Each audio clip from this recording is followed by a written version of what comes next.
Brones, siap?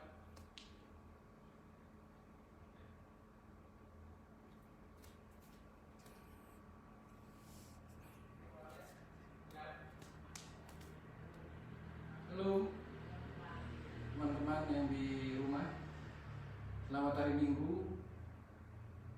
Kembali lagi bersama kami dari Eulogia Youth Community akan membahas sedikit tentang bagaimana terlepas dari bahaya narkoba, dan juga ada kesaksian dari saya sendiri yang dulunya adalah korban dari keganasan narkoba. Kita akan bahas sedikit santai ya di ruang tamu, ya kita latar belakangnya. Mungkin ada orang lihat kok ada velg di depan, ya inilah kita santai dan juga apa adanya. Jadi cuma ada velg, jadi akhirnya kita isi velg aja. Oke Brones, kita mulai.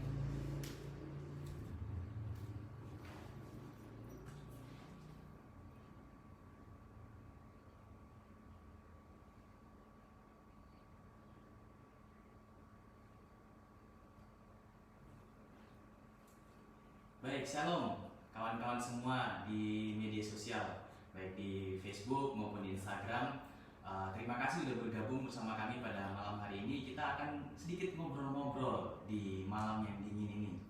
Kenapa dingin? Karena ini Malang, kawan. Di Malang itu jam segini udah mulai dingin. Baik, hari ini kita akan ngobrol-ngobrol bersama Pastor Berry. Dan dia akan sedikit, tadi dia sudah introduksi sedikit ya, waktu sementara kita lagi setting peralatan, dia sudah introduksi sedikit. Sebelumnya perkenalkan, saya Yohanes Karol Ferdinandus. Malam ini saya yang akan jadi hostnya, dan kita akan coba tanya-tanya ke Pastor Berry ini tentang pengalamannya. Nah, ngomong-ngomong teman-teman sekalian, malam ini tema obrolan kita itu adalah bahaya narkoba dan bagaimana anak muda Kristen meresponinya. Nah, seperti itu. Dan gitu ya Pak ya. Baik. Oke, malam ini itu pasti seru. Silakan boleh join, nanti juga boleh tanya-tanya di komentar, di kolom komentar silakan. Kalau ada yang kurang dimengerti atau ingin curhat juga boleh, silakan, tidak masalah di kolom komentar ya tentang materi yang sama. Langsung aja kita kenalan dengan pembicara kita pada malam hari ini. Oke. Shalom Sobat Kristus dari di Facebook dan di Instagram, bahkan di seluruh Indonesia yang mungkin malam hari ini sudah bergabung dengan kita. Terima kasih, izinkan saya memperkenalkan diri saya. Nama saya Berry Regenaluyan. Mungkin kalau di Manado banyak yang kenal namanya Regen. Kalau di Jawa namanya Berry. Jadi saya latar belakang ya orang sedikit bandel zaman dulu. Jadi sekarang lagi stay di Malang, lagi studi lanjut di Institut Injil Indonesia Batu, dan sekarang kegiatan saya sehari-hari melayani teman-teman saya yang juga para pecandu, bahkan mantan pecandu, dan kaum-kaum marginal, bahkan juga di penjara, dan banyak lagi. Nah, saya juga melayani di komunitas motor, mobil, dan Grab, bahkan juga Grab mobil dan Grab motor. Ya, mungkin sedikit perkenalan saya. Terima kasih. Banyak juga Pak kerjaannya. Banyak juga kerjaannya. Ya, puji Tuhan, dipakai Tuhan luar biasa. Nah, malam ini Brother Berry itu aja ya, Oke. ya. Gini brother, narkoba itu apa sih sebenarnya? Narkoba? Saya netizen tahu, kira-kira narkoba itu apa? Mungkin narkotika dan obat batuk ya? Obat batuk. Narkotika dan obat batuk. Enggak, bercanda. Jadi itu narkotika dan obat terlarang, itu narkoba. Nah, jadi ada macam-macam yang beberapa jenis yang dibagi dalam narkotika dan juga obat terlarang. Nah, kalau kita membahas banyak ya, Brones ya. Jadi mungkin sedikit aja narkotika itu ada yang psikotropika, dan juga obat-obat terlarang itu ada yang namanya ya sama psikotropika juga, dan juga ada yang banyak macam jenisnya, bahkan ada ratusan jenis narkoba, ratusan jenis narkotika, dan juga para medis juga ada yang mengsakan untuk kepentingan medis. Contohnya untuk operasi, banyak yang menggunakan morfin tindakan operasi, dan juga ada untuk orang-orang yang memiliki depresi, nah juga itu ada obatnya. Tapi obat penenang, tapi ada standarisasinya dari dosisnya dosisnya dari dokter. Nah kebanyakan kita yang para pecandu ini menyalahgunakannya, gitu aja Bro. Oh gitu, baik. Jadi sebenarnya narkoba ini narkotika dan obat-obatan terlarang. Jadi ada di antara narkoba ini termasuk obat-obatan, tapi mungkin tidak bisa beredar luas ya, terbatas hanya di kalangan medis mungkin. Betul. Dan dalam dosis terbatas begitu ya. Nah itu adalah pengertian singkat lah kira-kira tentang narkoba, teman-teman sekalian. Nah sekarang kita ingin tahu, saya juga teman-teman di dunia online ini juga ingin tahu, rekan-rekan muda sekalian ingin tahu juga bahayanya apa sih narkoba? Bahaya nggak sih narkoba itu? Atau justru enak? Bahaya banget. Oh bahaya. Jadi kalau bahaya kok diapakan dulu? jadi kalau mau bilang bahaya, zaman dulu kan kita coba-coba ya. Kadang-kadang kita mau yang enak nggak mikirin dampak buruknya. Tapi bagi teman-teman di media sosial bahkan dimanapun berada, saya cuma pesan jangan pernah coba, karena itu barang mematikan. Ya jadi kita sekali coba kita kontrak mati, bahkan setengah badan kita di penjara, setengah badan kita di kuburan, gitu loh Pak Anies. Bahayanya bagaimana bahayanya? Bahayanya banyak. Kita pakai narkoba itu, satu zat yang kita masukkan ke dalam tubuh itu bisa merusak jutaan sel di otak. Gitu. Baru habis itu bisa juga merusak paru-paru, bisa merusak hati, fungsi hati, bahkan lambung, dan banyak lagi yang bisa merusak Anies. Gitu. Jadi sebenarnya ketika kita mengkonsumsi narkoba ini, itu dia mematikan sel-sel di otak kita, begitu ya? Betul. Wah, ternyata narkoba ini bikin orang goblok ya. Pantesan tuh kalau saya punya teman tuh kalau setiap dia konsumsi dulu, zaman dulu pil apa di zaman kita SMA? Koplo mungkin ya. Koplo mungkin ya. Setiap dia konsumsi itu dia akan cuma begini. Orang Jawa bilang plonga-plongo. Plonga-plongo. Ya, nggak tahu ngapa-ngapain. Kayak orang goblok gitu. Orang Nado bilang bingung-bingung. Oh, bingung-bingung orang Nado. Baik, berapa lama Bro Berry konsumsi barang itu? Saya mulai terjebak mungkin dari SD masuk SMP, sudah mulai namanya coba-coba yang ya tadi pil koplo, nipam, mulai ganja, rokok, dan minuman keras. Jadi mungkin kalau dihitung sampai sekarang, Masih pakai? maksudnya apa? Sampai terakhir kali pakai itu sekitar hampir 20 tahun. Tapi ada masa jeda berhenti dulu sekitar 5 sampai 6 tahun. 20 tahun konsumsi narkoba kurang lebih lah ya. Dan bukan cuma itu, dia juga bandar penjual. Boleh cerita sedikit? Ya bandar terpaksa ya. Kok terpaksa? Karena kita make dosisnya tinggi. Oke. Jadi akhirnya mau nggak mau kita harus jadi bandar. Karena kalau jadi pemakai terus kita ngeluarkan uang terus. Kalau jadi bandar biasanya kita sering ya? Coba cerita sedikit dulu. 13 kali berurusan dengan pihak yang berwajib. Dan ya mungkin menurut saya ya itu cara Tuhan. Kalau mungkin cara saya sendiri tidak akan bisa, karena beberapa kali kedapatan ada barang bukti dan itu bukan sedikit, tapi itu banyak. Nah secara logika nggak mungkin bebas tanpa disogok atau tanpa hal yang lain. Yang pasti saya harus menjalani itu. Nah tapi puji Tuhan yang pertama, kedua, ketiga sampai 13 saya diizinkan Tuhan untuk bebas. Semua itu cuma ada di polsek, jadi kita ada di lantai polsek terus. Jadi setiap kali ketangkap saya berdoa, Tuhan, kalau Tuhan bebaskan, saya mau jadi pengikutmu. Sekali, 2 kali sama, 3 kali Tuhan bebaskan. Doa yang sama juga 4, 5, 6, 7. Bahkan saya setiap kali ketangkap, imannya udah gede, pasti bisa bebas.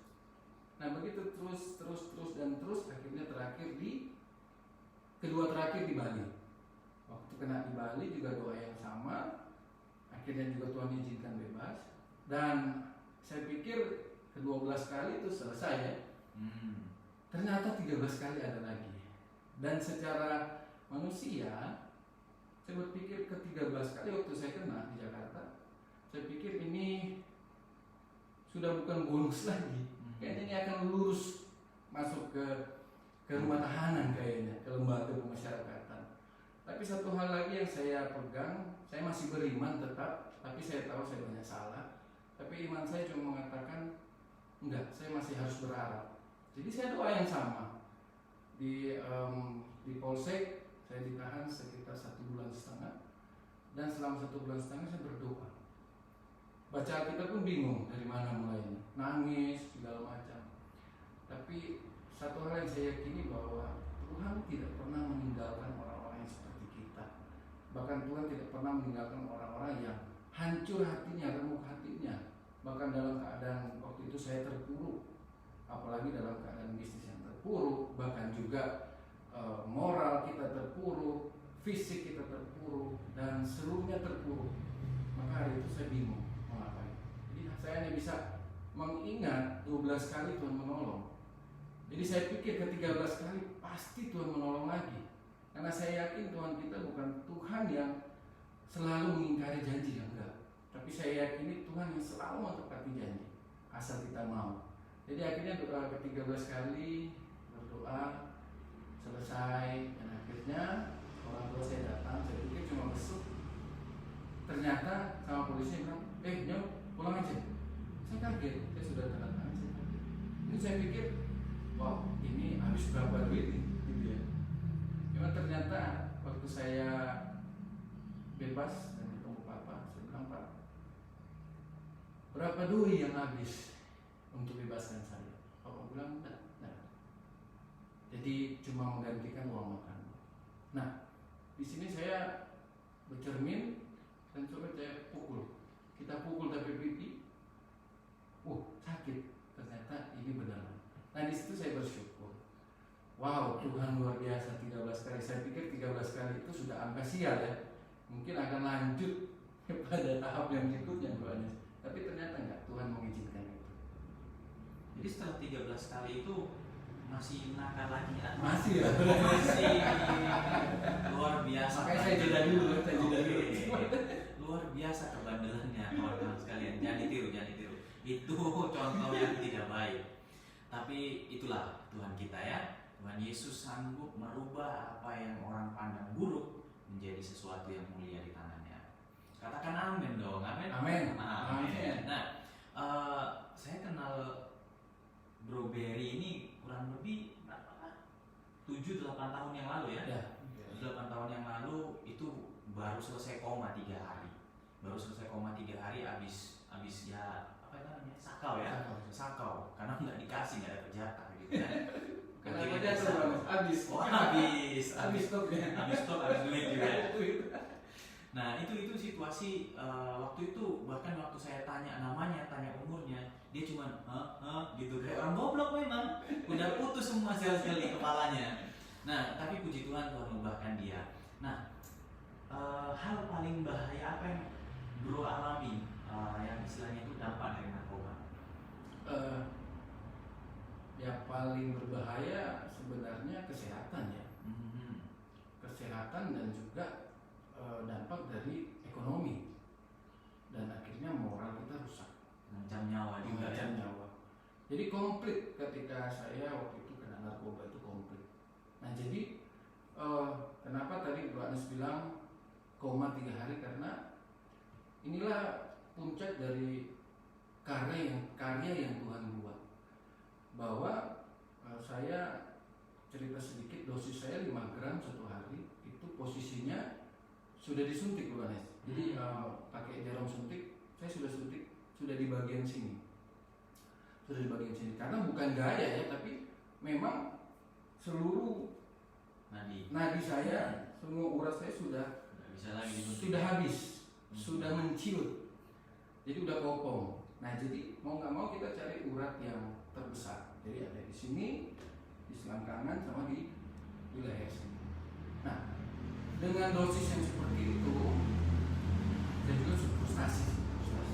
Karena kurang lebih sehari harus 20 juta ngeluarin. Mau dapat uang dari mana? Usaha udah bangkrut. Kebetulan di Manado salah satu juga usaha yang lumayan terkenal itu udah habis, bahkan pabrik ya habis juga. Jadi dengan keadaan seperti itu ya saya pikir saya mau bagaimana lagi. Jadi makin terperosok. Dan kalau teman-teman tahu dosis saya itu 5 gram sehari ditambah dengan obat-obatan seperti alprazolam, diazepam, mipam, itu kurang lebih hampir 50 butir sehari. Nah, banyak teman-teman saya yang mungkin di Manado sana yang mungkin lagi dengar, halo teman-teman, mereka adalah saksi-saksi hidup yang melihat bahwa begitu besar karya Tuhan dan begitu luar biasa. Kita dulu di Manado banyak teman bilang mayat hidup berjalan. Ada yang bilang sudah ingat orang, ada yang tegur, besoknya ketemu, saya lupa. Bahkan beberapa kali juga ada di rumah makan Boulevard, pasti tantenya tahu, bukan saya makan bubur tapi bubur makan saya, karena saking nggak pernah sadar. Jadi itu yang saya konsumsi. Kita kembali lagi ke Jakarta, sangat terpuruk, kembali lagi kita mulai dengan kejahatan-kejahatan yang ada, dan akhirnya saya sudah bosan, sudah capek, uang juga udah nggak ada. Akhirnya saya ke RSKO. Udah banyak tempat rehab yang saya coba jalani, tetap tidak berhasil. Dan akhirnya ke RSKO dan konsultasi dengan ahlinya yang di sana. Ahlinya tanya, dokternya, profesor kalau nggak salah, dosisnya berapa? 5 gram. Waduh, jangan ditambah lagi ya. Kenapa dok? Ya kamu itu sudah imun. Jadi kalau ditambah tubuh kita merasa kuat, tapi pembuluh darah kita nggak kuat. Jadi jangan ditambah, takutnya itu pecah. Oh gitu ya. Jadi solusi gimana? Ya kalau kamu berhenti mati, lanjut juga sama aja mati juga. Itu statement kelihatan bercanda, tapi itu sangat memukul hati saya karena pikir waduh, berarti nggak bisa berhenti, lanjut juga mati, mau kemana? Jadi bingung Buranes. Akhirnya kayak itu ngapain tuh? Ya karena saat begitu kita masih nge-fly, ya kita hanya merenung saja, tapi ya sudah lah ya. Saya pikir pasrah aja lah ya. Nah waktu itu juga bro, saya menyinggung sedikit, saya 4 kali mau coba bunuh diri. Nah karena itu saking frustasinya dengan keadaan ekonomi keluarga yang sudah hancur, akhirnya teman-teman tahu saya ini pelampiasan ya dari akibat keegoisan kita lah ya. Akhirnya saya melampiaskan kekesalan saya kepada diri saya sendiri. Jadi akhirnya saya mencoba merusak diri saya. Wah, jadi make ini tujuan untuk merusak diri. Merusak diri. Supaya mati. Merusak gambaran diri. Ini ya, ada orang pakai narkoba tujuannya buat mati. Karena beda zaman dulu, kita masih coba-coba, zaman dulu kita masih gaul-gaul, tapi ketika fase yang kedua saya kena narkoba lagi, itu memang dalam keadaan yang terpuruk.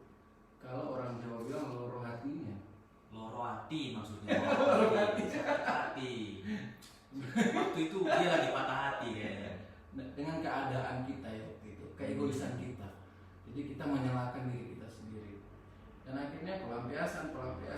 Akhirnya beberapa kali saya pengen mengakhiri hidup saya dengan enak, Bro Anes. Oke. Jadi kan kalau mati nge-fly itu kan enak. Bangun ya. langsung di neraka gitu ya. Jadi saya melakukan itu, ternyata 4 kali itu saya ada malaikat kecil yang Tuhan kirim adalah anak saya.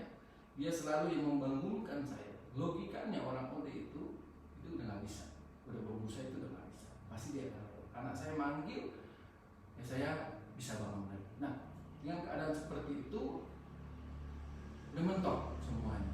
Kayak tadi dokter bilang, disambung lagi dokter bilang berhenti mati, lanjut mati. Maka saya ada di posisi yang paling terendah, titik yang paling rendah, di mana semuanya nggak ada. Bahkan keluarga pun meninggalkan. Cuma yang setia dengan saya adalah orang tua dan kakak dan juga saudara-saudara terdekat. Nah, satu pribadi yang pernah meninggalkan saya adalah Tuhan Yesus. Maka saya berharap kepada Dia. Ketika dalam posisi terendah, ke kiri nggak bisa, ke kanan nggak bisa, ke atas pun nggak bisa.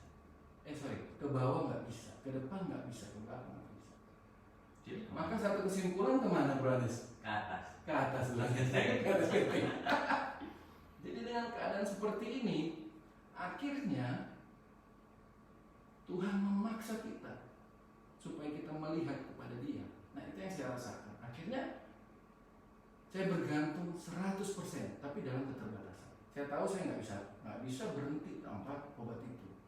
Tapi iman saya mengatakan, Tuhan, saya pasti bisa. Nah, dengan keadaan itu saya berusaha, tapi tetap masih mati, tetap masih mati. Tapi dalam keadaan yang sudah hopeless, duit udah nggak ada. Ya. Akhirnya saya memutuskan, saya merespon panggilan Tuhan. Oke Tuhan, saya mau jadi pelayan. Tapi sekolah di mana ya waktu itu? Ya? Jadi bingung. Sabar bro, sebelum nanti kita mau sapa dulu ini teman-teman yang baru bergabung. Selamat datang teman-teman yang lain yang baru bergabung. Kalau mau komen, silakan komen tentang apa yang Anda rasakan ketika menyaksikan ini, atau mau tanya, silakan komen, nanti kita akan bahas pertanyaan rekan-rekan sekalian. Oke, silakan aja. Sampai mana tadi? Pilih sekolah mana? Oh, pilih sekolah mana? Jadi gini, waktu sekolah kita saya kan di Jakarta. Saya pikir kalau di Bandung juga percuma. Jauh sampai juga. Ya, namanya kita orang narkoba, pinter ya, pinter semuanya, pinter melarikan diri dan semuanya. Jadi saya pikir Bandung nggak masuk lah ya, apalagi Jakarta ya, nggak masuk. Terus akhirnya coba sekolah-sekolah yang lain juga nggak masuk. Akhirnya saya dalam posisi bingung juga. Dan waktu juga saya mengungkapkan ke orang tua, ya orang tua juga sempat kaget saya mau sekolah kita. Dia pikir saya itu bercanda. Cuman ternyata orang tua saya mendukung, mendoakan. Jadi akhirnya saya ada semangat. Nah, waktu mencari sekolah itu saya bingung dan akhirnya berdoa aja. Ya udahlah Tuhan, saya bingung. Saya nggak tahu mau sekolah di mana. Tapi terserahlah Tuhan mau kasih di mana. Tapi saya minta ada syaratnya gitu. Terserah, tapi punya syaratnya aneh ya. Tapi saya bilang, Tuhan, saya mau sekolah di sekolah yang jauh, yang terpencil, yang dingin, yang jauh dari kota. Dan akhirnya Tuhan mengirimkan ada hamba Tuhan yang akhirnya bilang, ada teman saya di daerah Batu. Saya pikir Batu, saya dulu pernah balap di Kota Malang, dan kebetulan saya juga tadi lupa ya Fransya, saya sedikit mengulas latar belakang saya pembalap nasional, dan kebetulan saya mewakili Sulawesi Utara, dan poin nasional saya itu saya ambil di Malang. Nah, waktu kita dijamu oleh orang Malang, panitia Malang, kita sempat dibawa ke Batu. Nah, makanya saya ingat loh Batu itu kan dingin dan jauh. Akhirnya tanpa melihat sekolahnya, ada yang bilang sama teman itu ada Institut Injil Indonesia. Itu di Batu. Saya nggak lihat sekolahnya. Dulu namanya tadi apa? Institut Injil Indonesia Batu. Yang bikin Anda seperti sekarang ya? Tuhan yang bikin. Tuhan melalui memakai Institut yang Injil mau sekolah Indonesia. kitab bisa silakan mendaftar ke Institut Injil Indonesia. Di sana top banget. Amin. Jadi dengan keadaan ini saya nggak lihat sekolahnya, saya nggak cek di internet sekolah itu seperti apa. Saya cuma tahu itu Batu jauh dan dingin dan itu sesuai kriteria yang saya minta. Lalu kami berangkat ke Batu. Lu Anis tahu, bertobat juga susah ternyata. Susah Banget. Begitu baru memutuskan, wow, dia kirimkan tentangnya lebih banyak Lu Anis. Yang tadinya nggak ada duit, dikirimkan duit lagi lewat teman-teman. Yang tadinya barang sedikit, dikirimkan lagi barang yang begitu banyak. Wow, sebelum bertobat sulit banget, diberikan godaan-godaan yang ada. Dan yang terakhir saya ditabrak mobil. Akhirnya juga saya berantem. Dan terakhir waktu saya masuk, kaki saya pincang, sempat lihat ya. Jadi bengkak, bukan supik, bukan asam urat, tapi nggak tahu kenapa. Tapi bagi saya ketika sudah belajar, ya mungkin ini bagian dari usaha iblis untuk menggagalkan pertobatan kita. Nah, akhirnya singkat cerita saya mulai mengambil keputusan untuk sekolah, tapi dengan keadaan yang terbatas. Tetap waktu dalam perjalanan saya masih pakai Rohanis, masih pincang. Tapi setelah firman Tuhan, saya akan berhenti. Tuhan, saya akan berhenti. Ini yang terakhir. Sampai satu saat masuk Jawa Timur. Waktu kami mau berangkat ban kami Dari juga Jakarta. dari Jakarta, ban kami pecah dan mobil oleng, hampir juga kecelakaan. Bukan main, waktu mengikut Tuhan. Tantangannya itu begitu besar, mau menghalangi. Kalau bahasa saya, iblis nggak mau kehilangan temannya, karena dia tahu ketika kita mau menjadi pengikut dia, maka kita juga akan dipakai Tuhan untuk menjadi penyelamat, menjadi perpanjangan tangan Tuhan untuk menyelamatkan teman-teman kita yang ada, yang juga mungkin sedang mengalami keadaan yang sama. Dalam perjalanan, saya mulai makin dan terakhir saya ingat mau masuk Jawa Timur kayaknya, barang saya habis dan saya bilang ke atas, Narkobanya Tuhan, ini udah habis ya, saya nggak bisa lepas dari narkoba. Saya belum pernah coba karena dosis 5 gram itu udah ketahuan. Mungkin teman-teman mungkin ada yang masih pakai apa, pernah merasakan, boleh komen soal itu pernah ya. merasakan itu. Banyak yang bilang wow nggak mungkin, ada yang nggak percaya kesaksian saya, ada banyak hal, tapi banyak juga teman-teman yang menyaksikan bagaimana saya dulu. Dan akhirnya saya bilang, Tuhan ini udah habis, udah terakhir. Tuhan tanggung jawab Tuhan yang panggil, Tuhan tanggung jawab ke kita. Kita nggak punya obat lagi. Bahkan kami para pemakai ini kan pintar ya. Jadi kami punya semua kartu sakti. Mau masuk kemanapun kami pasti dapat obat penenang dan lain-lain. Bahkan kami juga banyak resep yang ilegal yang kami punya.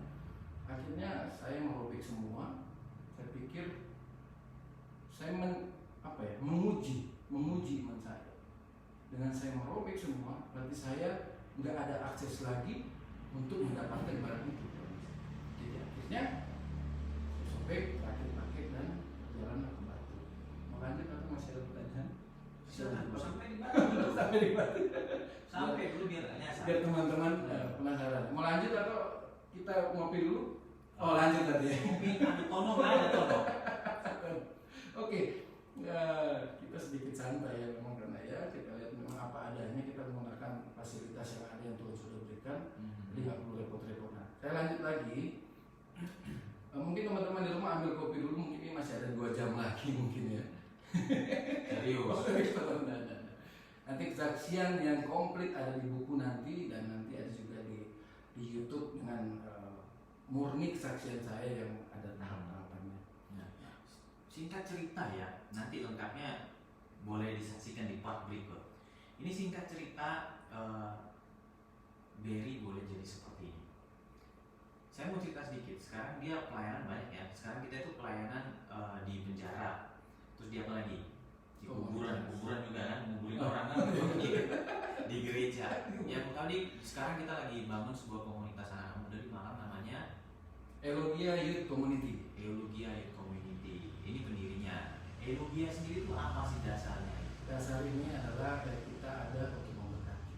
Oke. Dan kata dasarnya berkat, memberkati. Baik. Jadi kita komunitas anak muda yang memberkati kota di mana kita tinggal, memberkati diri kita sendiri, memberkati sesama kita, keluarga, memberkati teman kita, dan memberkati lebih luas lagi seperti apa yang Tuhan bilang. Pergilah, Jadikanlah semua bangsa murid. Oke. Kira-kira seperti itu yang sudah kita lakukan di Malang.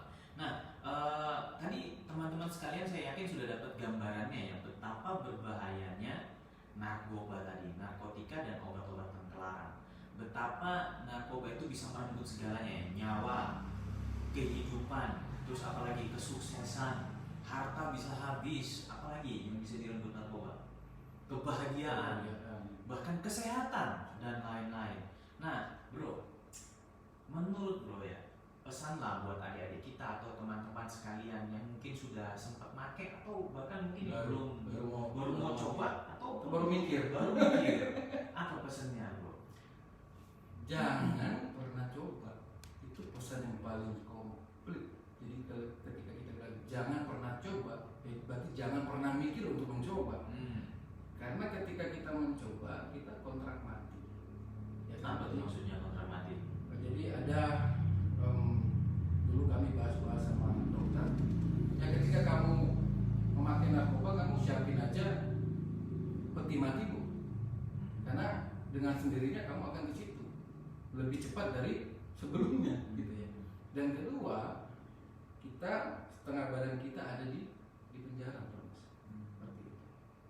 Jadi pesan saya yang paling mendasar adalah jangan mencoba. Kalau nggak mau, keluargamu hancur, hartamu habis, moralmu hancur. Jadi generasi muda yang sekarang, marilah kita berpikir lebih positif. Untuk mau kreatif nggak perlu narkoba, Bro. Nggak perlu. Kreatif itu Tuhan sudah kasih ke kita talenta semua, pikiran dan lain-lain, ide-ide. Jadi nggak perlu narkoba, malah narkoba mematikan ide kita. Tadi yang mematikan sel-sel otak. Nggak ada orang bilang, wah gue pakai narkoba, imajinasi gue lebih. Ya mungkin cuma mimpi, tapi pelaksanaannya nggak ada. Karena orang narkoba pasti akan stuck ketika dia sakit. Pasti uangnya lebih besar daripada uang jajan orang lain. Narkoba nggak pernah ada kata puas. Jadi kita pakai sekali, kita mau yang 2 kali, kita pakai 2 kali, kita mau yang 3 kali. Makanya kenapa dosis saya tinggi, karena tidak pernah ada kepuasan.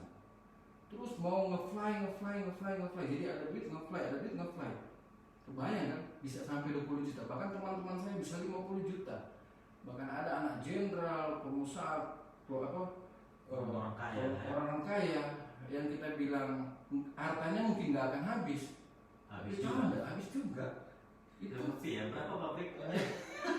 Pabrik usaha semuanya kan luar biasa. Cuma dalam sekejap. Nah itu buat yang belum nyoba. Nah buat yang sedang nyoba nih, yang lagi make sekarang, apa pesannya? Teman-teman yang memakai, kita dulu nasibnya sama. Saya juga dulu mungkin dalam posisi teman-teman hopeless karena nggak ada kekuatan yang bisa kita bangun. Keluarga mengucilkan, teman-teman ngejudge kita, bahkan orang-orang yang terdekat kita menjauh dari kita ketika kita kena narkoba. Maka manusia bukan solusinya, solusinya adalah Tuhan. Maka kita yakin kalau memang kita mau, Tuhan pasti bantu. Saya juga pernah punya teman-teman narkoba, saya punya statement bahwa orang narkoba tidak akan pernah sembuh, cuma bisa pulih. Nah, maka dengan keadaan saya yang dipulihkan Tuhan 100%, sugesti hilang. Itu karena bergantung sepenuhnya sama Tuhan. Maka statement manusia itu bisa dipatahkan dengan tindakan Tuhan. Maka kalau kita berharap sungguh-sungguh sama Tuhan, Tuhan akan mematahkan semua statement itu. Saya berhenti tanpa obat, 1 titik pun nggak ada obat. Itu mujizat terjadi, dosis 5 gram, Tuhan pulihkan tanpa obat sepeser pun, koma hanya bertahan dengan fisik dan doa. Jadi bagi teman-teman yang mungkin hari ini merasa nggak mampu, merasa ya udahlah, gue habis, udahlah, gue mau mati. No, jangan. Karena Tuhan menciptakan kalian itu spesial, ada karya yang Dia akan buat sama kalian. Tapi kitanya aja yang menahan itu dengan tindakan, tingkah laku, bahkan keegoisan kita. Nah, ketika kita menyerahkan sepenuhnya berarti apa? 100%. Pasrah total. Jangan pasrah setengah-setengah, orang Hindu bilang. Maka kalau setengah-setengah, kita tidak akan merasakan kuasa Tuhan. Tapi kalau kita pasrah 100%, maka Tuhan akan membuktikan. Maka dia bilang kalau di 2 Korintus 1:12-9 ya, dalam kelemahan maka aku kuat. Nah, dalam kelemahan kita, maka kuasa Tuhan menjadi sempurna, teman-teman. Itu sih pesan saya untuk teman-teman. Nah, terus saya tadi sedikit menangkap sesuatu ya. 13 kali dia bohong sama Tuhan, tidak menepati janji. Buat teman-teman yang lain ya, yang sudah janji-janji mau tobat sama Tuhan, jangan sampai Tuhan pukul kayak gini sakit.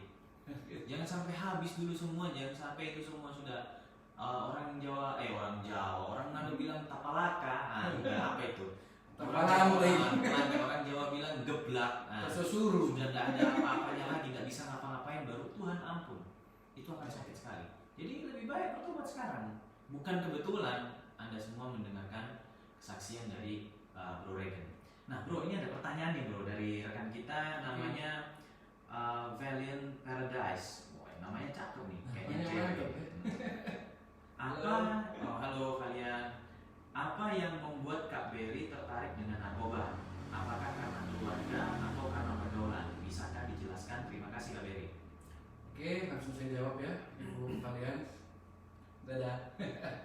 Ini teman saya juga ini. Jadi yang pertama tadi gimana Om Rones? Apakah yang membuat kalian tertarik ke narkoba itu keluarga atau pergaulan? Oke, yang pertama keluarga saya baik-baik. Waktu zaman dulu keluarga besar saya baik-baik. Waktu saya kena narkoba yang pertama itu adalah pergaulan. Saya juga dulu aktif di basket, aktif di olahraga, aktif di semua kegiatan sekolah dari SD SMP. Tapi yang membuat saya tertarik dengan narkoba itu karena keinginan tahuan saya untuk mencoba itu. Penasaran. Oke. Jadi teman menawarkan, enggak. Teman menawarkan, enggak. Nah, terus juga pergaulan saya yang mulai ke arah-arah yang negatif. Jadi itu yang membuat saya coba-coba dengan. Berarti betul kata Alkitab ya, pergaulan yang buruk merusak kebiasaan yang baik. Oke, yang fase keduanya itu kenapa? Itu kan dari fase pertama. Curhat nih. Fase kedua karena keegoisan kita sebagai seorang manusia. Ya, ada konflik di dalam pribadi saya dengan keluarga.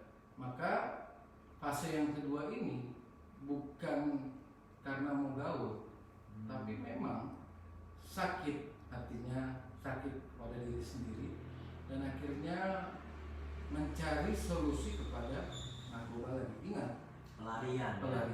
Ingat, ketika kita sudah, makanya saya bilang tadi jangan coba-coba ya, karena ketika kita sudah sekali coba, memori di otak kita sudah merekam.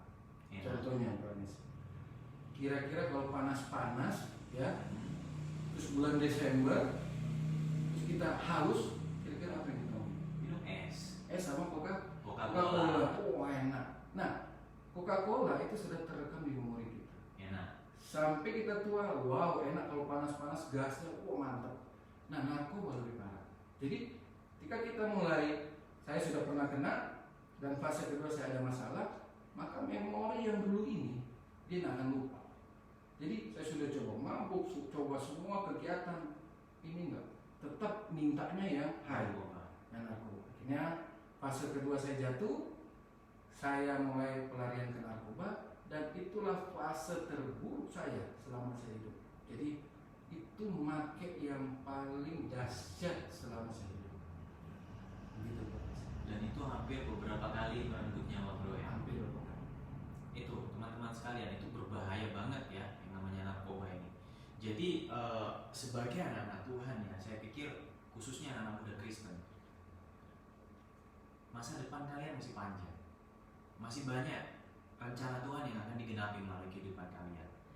Jadi janganlah merusak hidup kalian sehingga rencana Tuhan nggak bisa digenapi dalam kehidupan kalian. Gitu nggak bro? Betul. Apa pendapat bro tentang itu?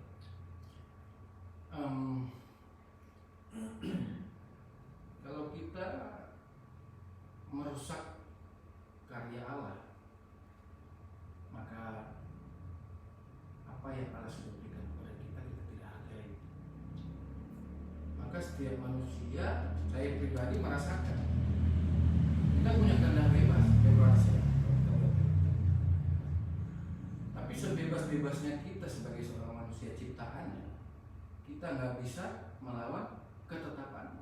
Maka saya sudah berusaha sekuat saya untuk menghancurkan hidup saya sendiri, tapi Tuhan bilang nggak bisa, karena saya masih mau pakai kamu. Seperti juga teman-teman mungkin malam hari ini dalam posisi keadaan seperti saya dulu. Jangan pernah menyerah, jangan pernah hilang pengharapannya, karena ya saya juga pernah ada di posisi teman-teman yang nggak ada pengharapan lagi.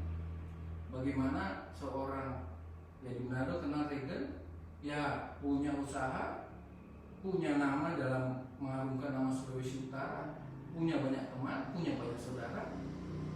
Tiba-tiba saya dikucilkan karena saya sendiri. Siapa yang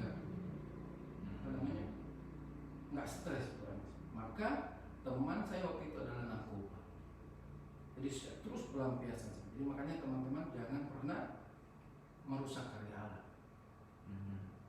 Baik bro, berhubung ini sudah malam ya, nanti kita lanjut di part berikutnya.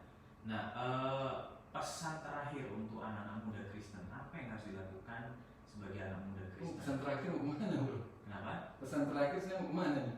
Mau bobo. Oh, untuk generasi muda Kristen, mari kita sama-sama memerangi narkoba, oleh dampak buruknya dan lain-lain. Mari kita kerjasama dengan pemerintah kita setempat dan juga dari diri kita sendiri. Ketika kita melihat teman-teman kita yang terkena narkoba, jangan kita kucilkan. Mari kita datang ke BNN, mari kita datang ke rumah sakit RSKO, minta pertolongan dari mereka. Banyak LSM, banyak panti rehabilitasi yang siap menolong. Nah, jadi teman-teman kita yang tidak pakai, terus melihat teman kita yang pakai, mari kita sama-sama bawa mereka kepada panti rehabilitasi. Kebetulan saya bekerja sama dengan BNN dan GMDM, Garda Mencegah dan Mengobati. Jadi mari, kalau teman-teman mungkin bingung, ada teman-teman punya saudara, punya kakak, punya adik yang sedang kecanduan dan mau lepas dari kecanduan itu dan butuh pertolongan medis, maka kami siap membantu.